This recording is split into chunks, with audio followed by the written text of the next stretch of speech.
Good morning, everybody. Today, we would like to welcome Attorney Mick McGurr. Thank you for joining us today. He is from Focus Law Firm, and he has a great presentation for all of you today on COVID, the surviving and thriving during this pandemic. So I will hand this over to you, Mick, and thank you for taking the time to join us today. Wonderful. Thank you so much, Julie. I appreciate it.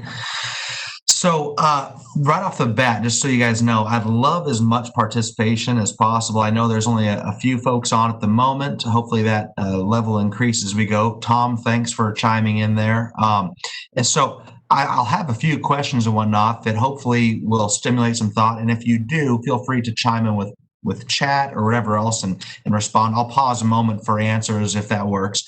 Little background on my firm and myself. I've been practicing for about 10 years now, I guess, somewhere in that ballpark. I don't recall exactly how long, but worked for a few firms and then started Focus Law about 3 years ago now to focus on small to mid-sized businesses, especially in the growth phase. I don't necessarily say directly that we only do startups or anything to that effect, because there are folks who have been in business for many years and who want to efficientize and smooth their processes, and that's one of the things we're great at. So anybody that's in the stage of life or business where they want to enter into a growth phase or to kind of smooth and streamline what they're doing is really kind of clients that we love to have. And that's led me to a lot of groups like what Julie has going here. We love working with folks who are at the very beginning stages of business or going through an incubation process, what have you. So the discussion today is going to be on setting up responsibly to survive and then thrive after COVID. And where I want to start is just with some of the cliche that we hear constantly right now. A few weeks ago, I'm a church-going person. A few weeks ago, we had our first church meeting, a first congregation meeting in probably 6 months since COVID kicked off. And the leader of the congregation said something to the effect of, who could have foreseen what this would have looked like 8 months ago? Usually church is packed, everybody's shoulder to shoulder, singing, all that. And the scene that day was the congregation size was limited to 50 people. That was the regulation at that point. The pews were staggered empty. One was allowed to be sat in, the other wasn't.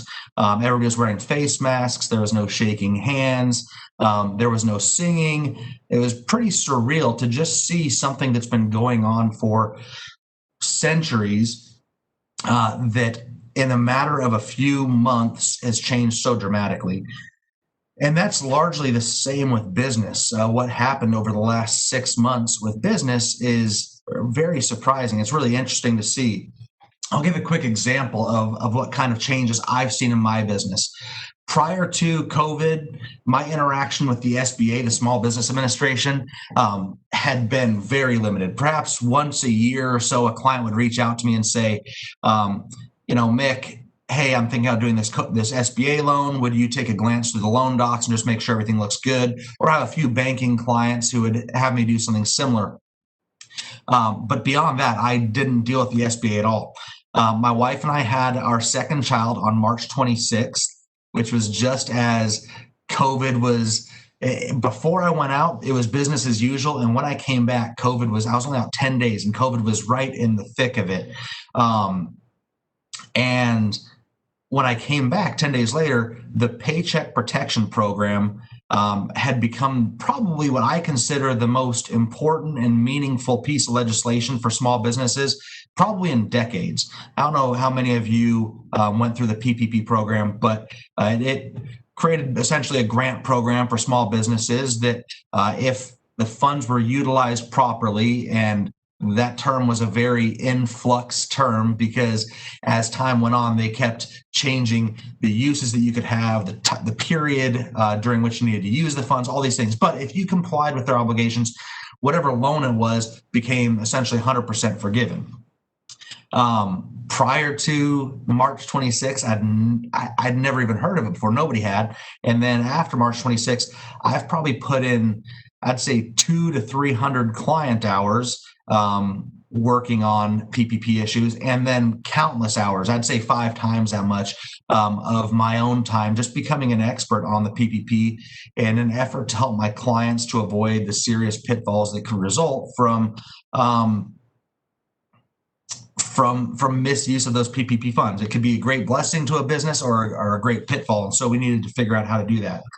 My experience with that, the fact that I've never dealt with the SBA and all of a sudden it was something that was so prevalent in my business, my experience kind of showed me a few different things that the world has for a small business owner. And these are going to be the kind of the topics we're going to cover today. One, that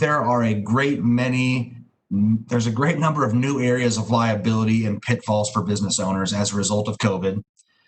There are many resources available to a business owner during this period. And finally, that for the business owner who's willing to be creative and kind of push the envelope a bit, COVID has created some really incredible opportunities to expand your market share and to maybe jumpstart where you would have been to where you could be as a result of COVID. So I want to go through those 3 things. First of all, the areas of potential liability. I have some ideas, but I want some input on what you guys think might be some potential areas of liability that have been created as a result of COVID. What liability do you maybe have as a business owner that you wouldn't have had prior to COVID? Any ideas?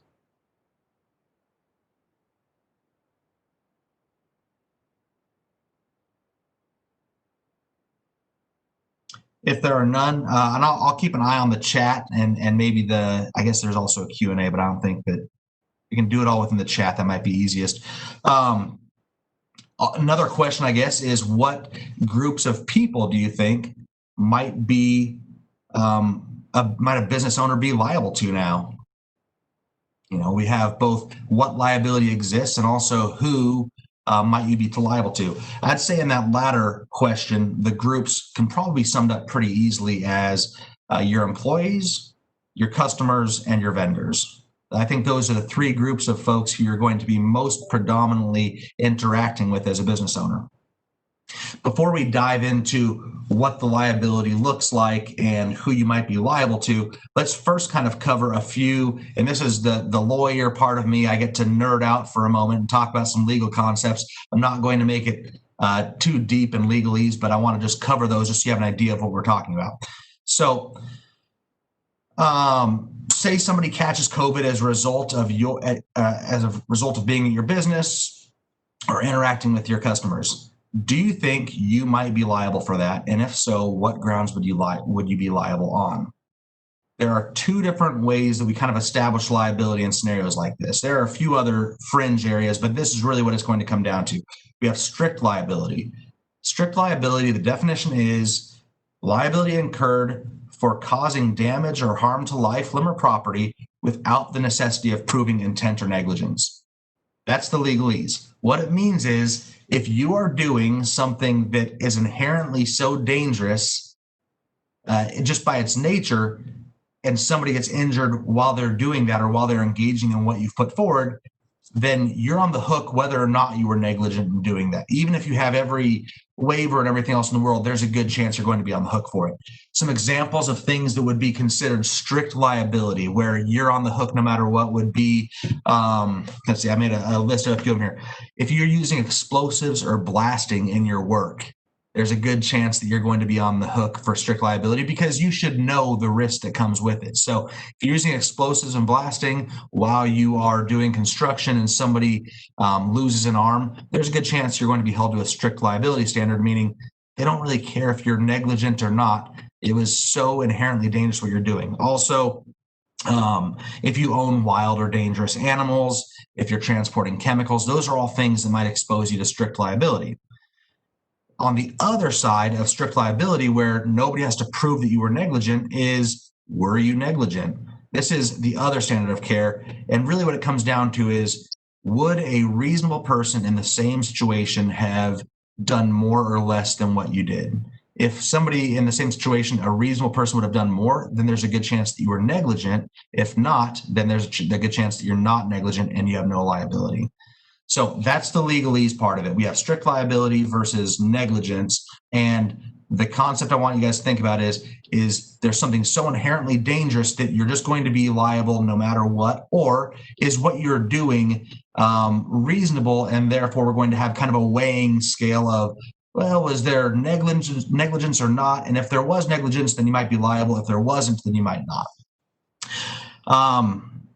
Easiest way to demonstrate that is think of a car accident. If you have a couple of teenage kids out street racing, which is against the law, and they hit a pedestrian or hit a car, and that person in the car gets injured, that's probably a strict liability issue where they're not going to ask whether or not the kid was negligent. He was breaking the law. He was doing something so inherently dangerous that they're not even going to weigh out whether or not there was risk. Whereas if you have two cars both going the speed limit and something happens there in an accident, you're going to be looking there at the negligence scale. Okay, was somebody who was more in the wrong, who wasn't being a reasonable person, how they were driving their car. How will COVID be dealt with? Will COVID be dealt with as strict liability or as negligence? The answer is we don't know yet. We're too early on in this process that we're not sure which way it will be handled, how we'll approach that. With regards to a business violating certain obligations placed on them by, say, by the state or federal government or locality, we might be looking at a strict liability cause. But if the business owner is doing everything they should be doing, they've taken a bunch of steps to protect, they're not violating any laws, and somebody happens to get COVID, you're probably looking at a negligence standard where was the business owner reasonable in how they were running their business? And if they were, then great, the business owner probably isn't on the hook. If they weren't, then we might have some liability. All right, let's see. I apologize. Actually, I've got here we go. If I have riders in my shuttle, so here's a question that just came up from Tom. If I have riders in my shuttles that paid to be there, they do end up getting COVID and spread it to other passengers, would I be negligent, or would the passenger be? Tom, are you speaking right now? I can't hear you if you are. Can you hear me now? I can, yes. Okay, so I must have been on mute, so that's why I typed it. So I was just curious if unbeknownst to me or the driver, and someone spreads COVID, would then the passenger that spread it be negligent, or would I, because they're in my shuttle, my business, or our business? How does the court or the law look at it that way? That's a great question, Tom. And the answer is the most lawyer answer going to today. It depends. Part of it's going to depend upon, and we're going to get into that exact idea of what it depends on. It depends on the steps that you've taken to prevent the circumstantial spread of COVID. So if you have some policies and procedures in place that you've put forward to protect against it, there's a good chance that you're not going to be the one that's considered negligent, that maybe it would be the individual. If you're just saying anybody can get on my bus, you don't have to wear on my shuttle, you don't have to wear masks, you don't have to do anything else, anybody can get on, then you might be on the negligent end of it. I see you talking again. I think that it only lets one of us talk. So do you have a follow-up on that? No, I was just kind of agreeing. So I said, So okay. Just following along with your train of thought there. Appreciate it. Yeah, thank you. Absolutely. And we'll go into a little more of what you can do to make sure that you're not the one who's on the hook in that instance by what policies and procedures you can put forward. So okay. Excellent question. I'm going to try to pull up real quick here my PowerPoint that I have. I just forgot that I even had that. So I'll screen share that as we go along. And we can discuss a bit on that. So give me one moment while I work through this. There we go. If you can see that when it comes up, just nod and let me know when it's available to you. Starting to share content. So it says it's starting to share content. I think it'll just take one moment. I think Julie and I had the same thing when we were testing it. So I think it just takes a moment to patch through. It does. Okay, so while that's loading up, let's talk about the first group of individuals who you may have liability to, that being employees. And we'll talk about maybe different fields of liability that you'll have in that process. Is it there? Perfect. All right, so the first field of liability you have, or the first group of folks, is employees. Matt, I see it saying that you're speaking. Do you have a question real quick? No, okay. Maybe I just picked up some sound on your All end. right. I don't know how my mute came off, but it's supposed to be muted. No problem, man. Appreciate you jumping in. Let me cut in real quick. I apologize. I unmuted you so that if you had questions, you could answer. So just if you do have a question, you're in control now of your mute. Okay, thank you. Wonderful. All right. So the first group of folks you might have liability to is employees. The first thing you should know is that, let's talk about employment law liability they may have. There was the Family First Coronavirus Response Act that was passed. It creates paid leave for employees in instances where they or somebody close to them might be impacted by coronavirus. Basically, you need to give time off for COVID infections, infection of family members who are under care, et cetera. If you don't know what your obligations are, you should reach out to an attorney who does, or at least read through some of the great online resources that firms like mine have put out there in order to figure out what's going on. The first bottom line is if somebody says they need time off because of COVID, including because their kids' schools are closed, et cetera, make sure that you know what your obligations are before you just deny it. It's, the popular business owner thing is, well, I'm the employer. I can tell when somebody needs to work and when they don't. Unfortunately, with the legislation in place, if you do that, you're going to have a bit of trouble. The deeper bottom line is time off is allowed for an infection, for the infection of a family member, and for when a child's school or daycare is closed. How you are to compensate them for that time off is determined by the FFCRA, and it's kind of complex. There are tax credits available to you that you can earn back if you show that you properly paid for time off. So it can be that you're able to pay for these folks and that it has a very limited impact on your bottom line, but you want to make sure that you actually know how to go about it. Employment law violations arising from COVID are likely to be, first of all, they're a huge source of liability, and they're likely to be a strict liability cause of action. So you'll want to make sure that's the one where, regardless of whether or not you knew or didn't know, or whether or not you were negligent, they're just going to say you're on the hook because you violated a statute that as an employer you should have been aware of. So as far as employment law questions go, make sure that you know whether or not you can deny time off or whether or not you can say that they need to be in the office or that sort of thing before you just deny it summarily. Second area of potential employment violate or of employee liability would be liability for employees contracting COVID. Again, so if we're going back to Tom, this would be if your driver contracts COVID as a result of being out there driving and they come in contact with somebody. Well, who's on the hook for that? Can your employer or can your employee sue you as the employer and say, you shouldn't have put me in a position where I was going to be exposed? Is it going to be strict liability or is it going to be negligence based? There's a good chance that it's going to be negligence based. And so it's important for you as the employer to put together the policies and procedures that are going to protect your employee and make sure that they don't get it in the first place. Or if they do get it, you're able to say, look, as a business owner, I did what a reasonable person in my situation would have done to protect against this, and therefore I'm not going to be liable for it. With the screen share, I can't see as well if there are questions or whatnot come up. So if there are any questions, just shout at me and I'll pause as we go along. The most important part of the employee question then is, and I realize it sounds silly to say it's the most important part, but your teams, the folks that you employ, the people that you have around you are really one of the most important parts of your business. And so regardless of whether or not you might be, strictly liable for it, maybe you can get away with not having put, policies in place for your COVID protocols and whatnot. But the question is, how do your employees feel that you've handled the coronavirus pandemic?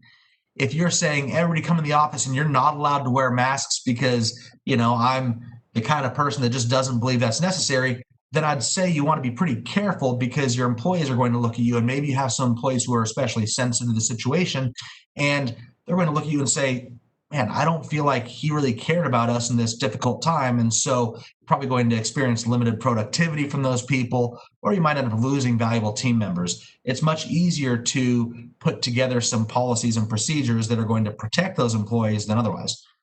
Any ideas on what policies and procedures you can put together to protect your employees? Any thoughts on that? I would say, when you're in the office or you're not social distance, that you have to wear a mask. And also to fill out a health check form every morning when you come in to state that you do not have symptoms, you do not have a fever, things like that. So you have their written testimony that they're okay that day. Yeah, I agree. Those are definitely steps that can be taken. Any other thoughts? Well, I think that there are, you could probably do some enhanced cleaning solutions, and also, putting up signs to limit restrooms to one person per restroom at a time, things like that. Yeah, absolutely. The enhanced cleaning things, that's something that my office has done.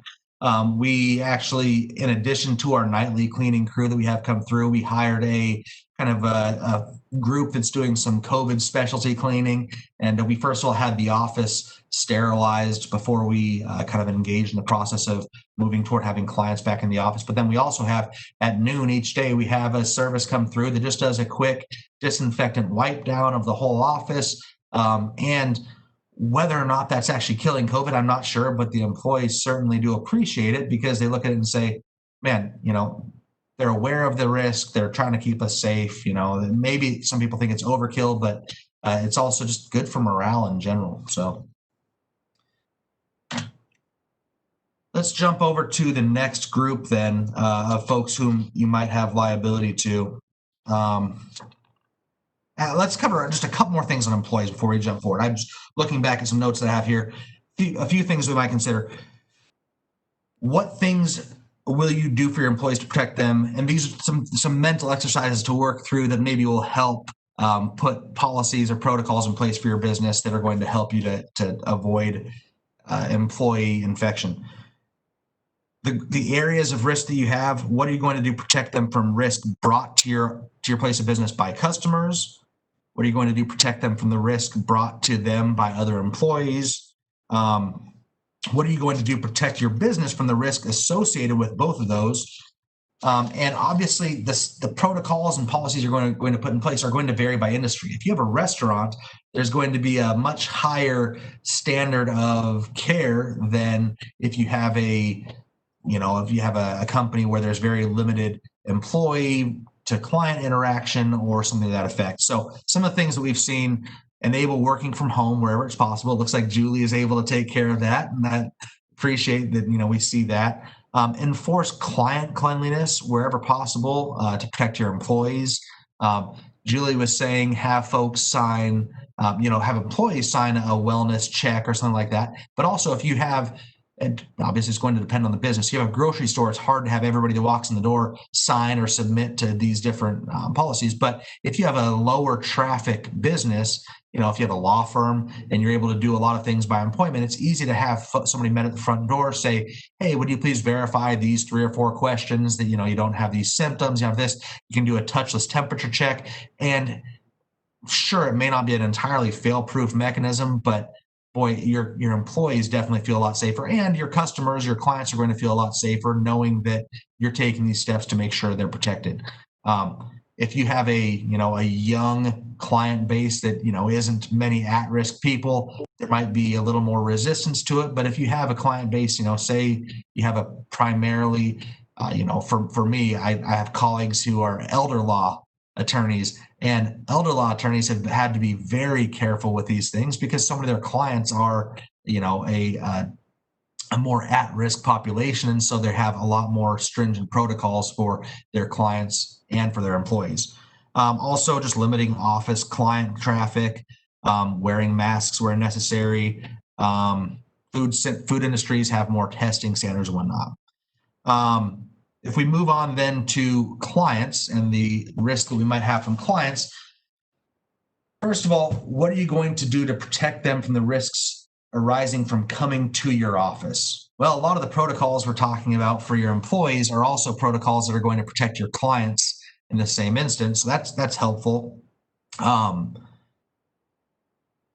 what are you going to do to protect your business from the risk associated with them coming to you? So within my office, we have Focus Law. We also have Focus Tax and Accounting, which is a CPA firm. We also have Focus Financial, which is a certified financial planner group. And the head of Focus Financial, Clay, is the most impressive meeting person I've ever met. He loves to have his clients in the office. He does great presentations. So much of his business has been based on the one-on-one interaction he's able to have with his customers. Clay has been extremely diligent about being COVID safe and has gone to entirely remote meetings, 100%. And while that's been difficult for some of his folks, he has invested in the technology necessary to make it so that people who might get a Zoom invite and have no idea what to do with it, he's streamlined the process so much that his business has actually had an uptick during COVID, because so many other financial planners are saying, well, you have to wait till this all lifts. You'll have to, hold off on things. He has been right in the thick of it, saying, if you need an appointment, we can do it. And he's made it simple for his customers to do that. His customers have really appreciated it, and it's benefited his business in the process. As far as protecting your business from clients, just enforcing strict policies and procedures for visitors. Our office is actually set to reopen to customers, to clients, here in the next week or so. And so with the other partners here, I've been putting together a lot of policies and procedures to protect the business against a client potentially contracting COVID here or something to that effect. Includes having hand sanitizer available as they walk in the door, doing the temperature check as they come in, having them verify that they aren't infected by answering certain questions about symptoms and whatnot.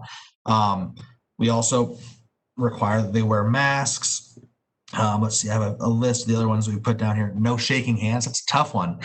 So much in business is you engage by a handshake, and that's something that not a lot of people are comfortable with right now. I still love it, but at the end of the day, it's what people are comfortable with and what what risk you're putting on the business that's important.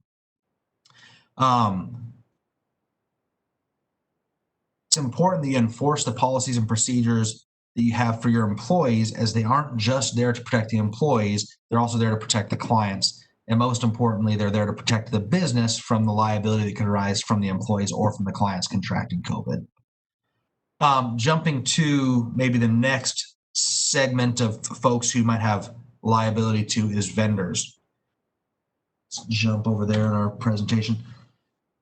So the question I have here is, how will you protect your business from the financial risks of utilizing vendors during the time of such instability? As far as vendors go and contracting COVID, I think the answers there are largely the same. But the other risk comes up with, what are we looking at? Julie, it looks like you might be frozen. Okay, nope, you're good. You were just very still. I wanted to make sure I hadn't frozen up and we weren't losing anything. So obviously with vendors, you'll want to make sure that you are enforcing the same policies and procedures. If they're coming to your office or coming to your place of business, you want to do the same things. But on the other side, there's a lot of financial risk with vendors that you might face as a result of COVID. And how can you kind of avoid those risks? Any thoughts there? What financial risks do you have to your vendors or to the folks that you have a business-to-business relationship with?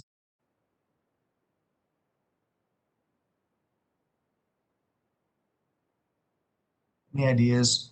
I won't put any of you on the spot, but just think through that. Yeah, go ahead, Julie. Well, I'm a little stumped on that one, I'm going to admit. I'll help you a little bit with the prompt. Think about COVID has obviously made a lot of people very uneasy with the stability of the market, everything else. So what risk do you have in being in business by incurring liability to a vendor? Well, I guess when you invite your vendor in to your space, if you're not following your own protocol, or they're now a liability to you as well. If they bring something in and get your employees sick, or if they come in and they say you're the only business they've been into, and they get sick and they lose, time from work, I guess it would just be an extra liability. Absolutely. Hey, Tom, are you still on here, Tom? Yeah, I'm still here. Wonderful. Question for you, Tom. Okay. How big is your fleet? How many vehicles do you have? 5. Okay. And do you have a fleet maintenance contract? Well, if you're talking about maintenance, Yeah, vehicle maintenance. it's not a contract, but we work with a couple of different maintenance folks to keep our costs down. I have a mobile mechanic and then a general mechanic off-site. Gotcha. So as you maybe expand in business, as time goes on, you have more fleet. It's very common in that industry to enter into a fleet maintenance contract where there's a flat fee that you have somebody available on, basically on retainer or on call to be able to come to you. And at this point in business, and with some of the instability or the uncertainty, would it be wise to enter into a 3-year fleet maintenance contract to ensure that, all 5 of those vehicles are cared for at the same time? Would that be the best way to approach it? Or how would you maybe take that situation and benefit it to you to make sure that you don't have any unnecessary risk? I think the answer lies in the unnecessary risk. And for us, because we have basically GPS products in place that actually tracks all of our maintenance scheduling and all of our from mid-level stuff or low-level stuff, oil changes and things and tire rotations, all the way up to battery and fan and belt and those kinds of services. To me, it's better to watch it myself, because you're already paying me and I'm not paying someone else. And when the accident, not an accident, but when the repair does call for itself to do it, then we just take care of it. So for me, I'm not paying it's nice to have that ongoing payment. I get you that it's lower, but for me, I know what my costs are going to be when I approach the mechanic and or the mobile service. And that's perfect. That's the kind of thinking that you want to have in this time, is don't lock yourself into a contract that would expose you to a bunch of liability that you may not be able to support depending upon where the market goes over the next few months. Right. So if you're already financially strained, you don't want to have to be financially committed to somebody else where you may not even need their services. Mm-hmm. Exactly. The other thing that it does is if you keep, the concept there is keep the length of your contract short. Depending upon the industry, inevitably you enter into some contracts with, different vendors for supply or for services or whatever else. If you can keep the length of those contracts as short as possible right now, strategically, it's wise because you don't expose yourself to, some large liability. If things went south and you didn't need those services, then you're on the hook for it. But also what it does is by having shorter contracts right now with your vendors, it enables you to renegotiate strategically down the line as vendor prices may fall. If the vendor becomes more desperate for work, it puts you in a better position to negotiate for a better price for the services that you need. So as right now, the recommendation I'm giving to a lot of my clients is anytime where there is a time or a duration to a contract you need to set, try to keep them as short as possible. Obviously, the longer you stretch it, you might be able to get a better deal, but the shorter you keep it is going to maintain some financial flexibility for you and also the ability to take advantage of, if the market does continue to sag or something like that, prices may come down and you may, if you enter into a long-term contract, you may end up locked into a contract that you could have gotten much cheaper if you would have just entered into a few shorter contracts in the interim. So that's one strategic point to address. With there being some instability and concern, avoiding personal liability, if you've set up your business correctly, you likely have an LLC or a corporation or what have you. And if you can avoid personal liability during this time, it's a good idea. This is something that, you may want to do regardless in business. It's probably a good concept, but especially when there's some instability and some risk. When you're entering into contracts, try to avoid signing a personal guarantee related to it, just on the off chance that, if business goes south and you have some issues, the liability ends with the business as opposed to it carrying over to you individually and impacting your credit long term. This isn't to say that you're trying to shirk responsibility to creditors or anything else, but as a business owner, it's your responsibility to limit your liability. And the reason we have LLCs, limited liability companies, the reason we have corporations is to make sure that you don't individually end up on the hook for the liabilities of the business. So run your business responsibly, do things like short contracts, but also where possible, avoid personal liability by not signing personal guarantees and whatnot during this time. As the market stabilizes again, as things start going better, sure, personal guarantees may be a necessary step in order to obtain a contract that you want, but where possible during a tumultuous time, try to avoid that personal liability.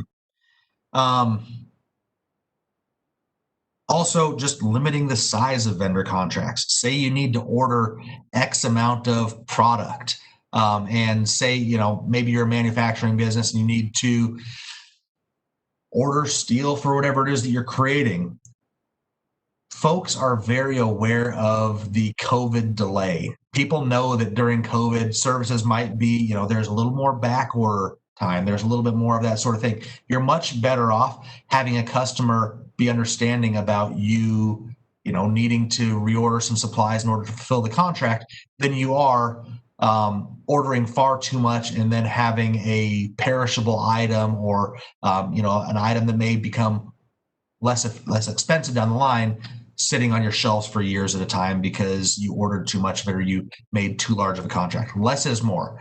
Try to limit it. Try to use only what you can actually foreseeably see necessary in the coming months, and then re-up as necessary in order to keep that going.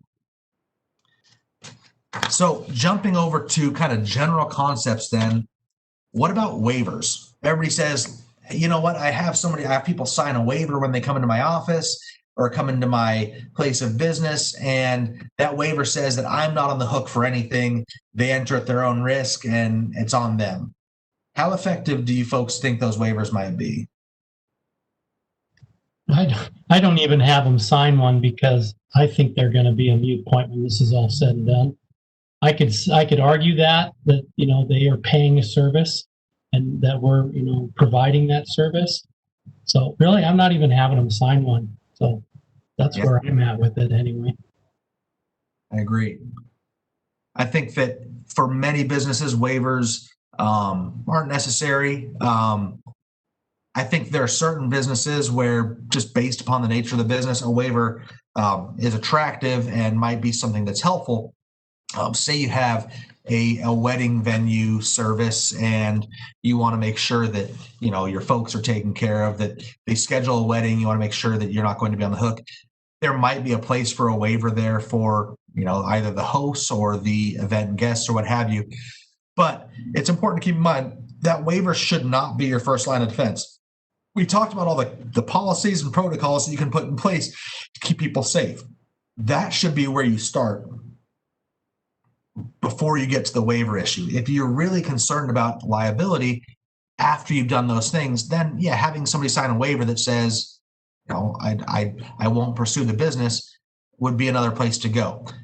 The waivers aren't going to be ironclad. There's no possibility that we could say, depending upon how the legal field might develop in the years to come or the months to come as COVID litigation becomes a thing, it might be they say there's strict liability and you simply can't get around, you can't have a waiver to get around your liability. That's possible, but I think it's still something that in certain instances might be worthwhile.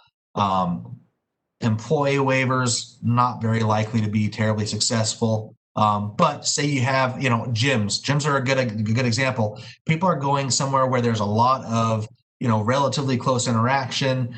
Not a bad idea if you own a gym to potentially look at, okay, after all the steps we can take, do we want to have a waiver in place that says, you're coming of your own free will, you agreed to indemnify the business, if any liability arises, all those things. In drafting an effective waiver, I listed the elements there. I'm not going to spend too much time on it, but it's worth just thinking out for one moment. In the waiver, remember, it's essentially a contract, and so you want to show what you've done on your side in order to entitle you to that customer saying, I won't do anything, if I contract COVID. it's a good place to list the steps that you're taking. List those protocols that you have. We are, requiring that all of our servers wear gloves, doing this, doing that. Go down the list. And in exchange for us doing that, there's also things the customer or client agrees that they're going to do. They're going to wear a mask when they're not seated at their table. They're going to use hand sanitizer on a regular basis. They're going to social distance. And once you have those things in there, if they sign that waiver, then it's saying, look, all these steps were taken. You agreed that you would exercise, these protocols and procedures. And in spite of all that, you still want to come, then there's a good chance that waiver might be effective. And you also have grounds to say, well, look, there's, evidence on the back end. If it ever ended up in litigation, you can say you signed this thing saying that you would social distance as part of this procedure, and you didn't social distance and you contracted it. So you breached, and therefore it's definitely on you. So those are things to think about if you're considering going the waiver route. Also consider talking to an attorney about it, because they're going to have a better idea of what needs to be in there than even, a good dig into the internet might reveal. Jumping over to kind of the last segment that we talked about at the intro. We talked about those three things, the three concepts. We've covered, there are a lot of new areas of liability and pitfalls for businesses. Now we're going to jump into the resources for a business owner that they might benefit from. First of all, there's financial resources all over. You have to go and find them and be compliant with the terms. PPP was an amazing one for small businesses. You can get up to several $1 million in essentially free payroll. As long as you used it for payroll, as long as you kept people employed, it was largely forgivable. So there are things like that. Also, a lot of the cities, I don't know, Julie, I don't know if you're aware of it, but a lot of the cities have small business stimulus packages during these times. I don't know if Surprise has one or not, but many cities went through a process like that. We are actually just launching a small business grant. So I think the application is live today. Oh, how cool. So as a small business owner, you should be looking for any assistance or leg up you can get that you need at this time. And things like what the City of Surprise is doing are all over the place. So you should be out there looking for them, trying to figure out where they are. A question to think about is, why are cities, as the government, why are they creating these packages of grants that they're giving to businesses? What interest do they have in it? Well, the easy answer is, if your business succeeds and it's in the City of Surprise is going to benefit from it by the taxes that are imposed and whatnot. They're going to benefit from it by different federal funds they become entitled to as a result of new business that's developed. There's benefits for each of these government bodies in creating these stimulus packages. And so you should be taking advantage of them where necessary and where they're targeted at your type of business. So look for those. The other one is expert and professional resources. My firm has put out a number of, we were doing things like this. There are a lot of firms like us who are doing this. We were making blog posts, emails. I put together a very comprehensive PPP forgiveness primer where I was giving it out for free to my clients and to anybody that needed it, because at the end of the day, if you look at it, you read through it, why am I doing all that free work? Well, it's free marketing, but also if you have a question, who are you going to refer back to? You're going to say, oh, you know what? Mick at Focus really knew his stuff, and so they're going to go to somebody like that. So there are businesses like mine who are making all of these resources available to you. Take advantage of that. Get on every type of webinar and whatnot you can. Google around and see what information is out there from reputable professional services firms, because that's there for you. We're creating that because we want you to read it and because we're putting value into it. Jumping then to opportunities to grow, which is the last thing. We kind of talked about the title line that I put on this screen is, how can you have any reward if you don't eat your risk? I don't know if anybody's a Pink Floyd fan. How can you have any pudding if you don't eat your meat? Sorry, just very clever, very clever. So, how can you have any reward if you don't eat your risk? For those who are willing to be a little proactive and a little thoughtful and whatnot, this is a great opportunity. I truly believe that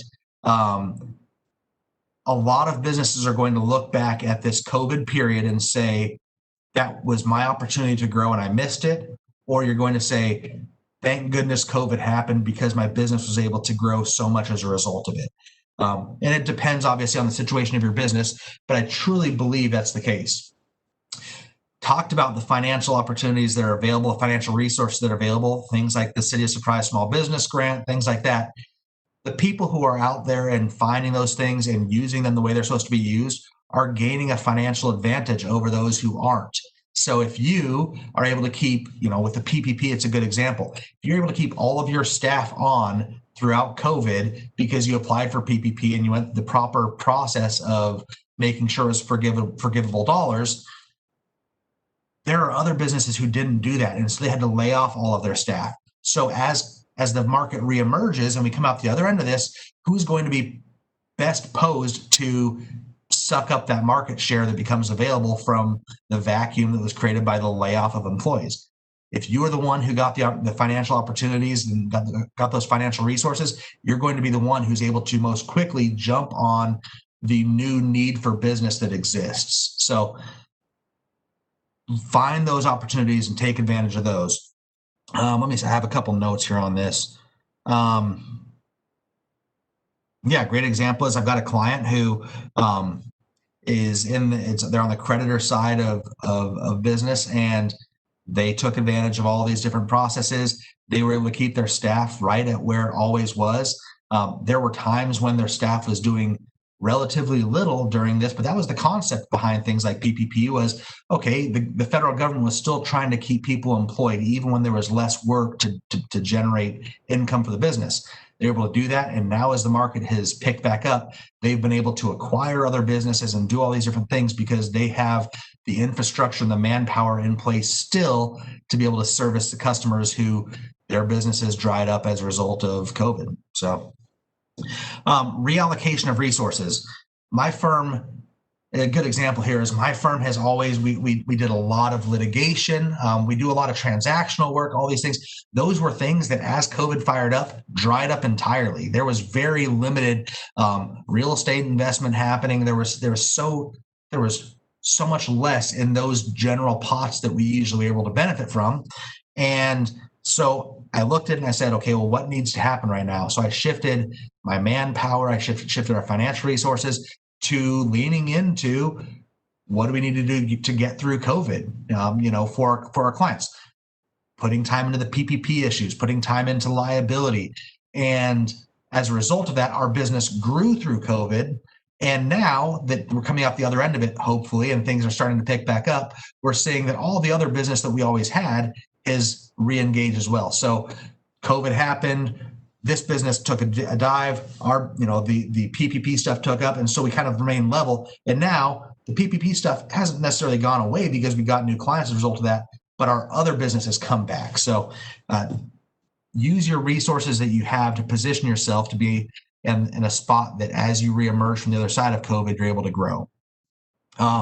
Another good example of that is I have a friend in California who has a renewable energy battery / solar company. And during COVID, as the hospitals were all, getting hit hard and there was all this trouble, he went down with all of these, usually they'd be used for construction. It's a big standalone battery with a solar panel on it. And so usually construction would use it where they didn't have access to power.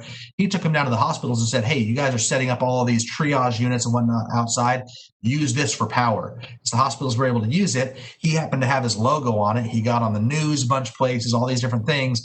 And as he's coming out the other end of COVID, even though he wasn't necessarily making money from those things at the hospital, it was such a benefit. He reallocated his resources to areas that he saw as advantageous in the future. And now that COVID is tapering off, he's seeing that he's having a ton of business driven to him because of the exposure he got through that process. So be creative in that. Finally, reduce your overhead. Working remotely and all those things have shown many businesses that there's excess that's being wasted on office space, all those sort of things. Without reducing your workforce, reduce your overhead. By doing that, you're going to offset your COVID expenses. You're going to be able to reinvest that in your employees. So on the whole, just where necessary, try to use the lessons that we've learned during COVID to reduce your overhead that may not actually be necessary and reallocate that to areas that it might be. As a quick wrap up, I just want to run through 3 things. First of all, there is risk. You should be spending time pondering and identifying those risks that exist, and then develop a plan incorporating expert or professional advice on how to minimize the risk. That might be policies and procedures, protocols, might be waivers, all the different things that you can do to limit your liability. Make sure that you are on the good end of that reasonable person standard. Would somebody, as a business owner similar to yours, have done more or less than you did? So try to be on the more side of it. It's going to help you to make sure that you're not the one that becomes liable if somebody contracts COVID. Second thing is resources abound. Be proactive in seeking out resources that exist to help your business during this time. They're there to be gotten by you. Just you need to be the one that's proactive to go out and find them. Finally, be bold. Like I said, this will be looked back at as a time when businesses were able to thrive, or as a time when businesses died. And make sure you're on the side that thrives by being creative, by finding ways to make sure that your business is on the right side of that curve. So that's about what I have, folks. I want to answer some questions if there are any, or maybe discuss, any other things you guys might have. Anything out there for me? Really appreciate you, Mick. I learned a few things here, especially about policies and procedures. And I was just going to ask for your information, so you just threw it up on the screen. So I'll grab it from there. Thank you very much. Absolutely. Thank you, Tom. Anyone else have any questions? This is a good time to ask. And if you're watching this after the fact, I know that Julie said that she's going to be recording and whatnot. Yes, if you're watching after the fact, I've got my contact information there on the screen. Don't hesitate to give me a call. Shoot me an email, and I'm either myself or somebody else on my team will gladly reach out and help out and try to assist your business where we can. And I know that Mick and I had talked before that we'll probably be hosting, having them present another webinar next month. So I want to thank you guys all for attending, and thank you so much, Mick. That was such a great presentation. It's something that everybody needs to know, but we don't really think about. We're not attorneys. We don't look at the legal side. We're looking at keeping ourselves afloat and how we're going to go about this. So this was very, very informative. I did record it. It will be live on our website and on our startup space. Also, if you have the presentation, if anyone wants it, if you want to forward it to me, I'm happy to forward it on to everybody. Sure. Also, just for anybody who's watching or listening, Julie and I think, assuming you like the presentation today, Julie, I think that we're going to try to do some other presentations down the line, not necessarily just COVID related, but just general business. My firm handles all, A to Z on what, might impact your business. So if you have things that you think, man, this would be something that would really help my business, let Julie know, and I'll make sure to put something together that's informative and hopefully entertaining. And I really look forward to, in the coming months, hopefully these being able to be in person, where we can have a little more face-to-face interaction. It makes the question and answer process a little more easier. So. We miss people. Absolutely, me too. Although I will say the virtual experience does have some benefits. We've been able to really reach out to people, well, yourself, your law group that we may have not come into contact with. So it does have its positive side. But thank you very much, Mick. We really appreciate this, and we look forward to the next webinar. Thanks, Julie. Appreciate it. Thank you guys all very much.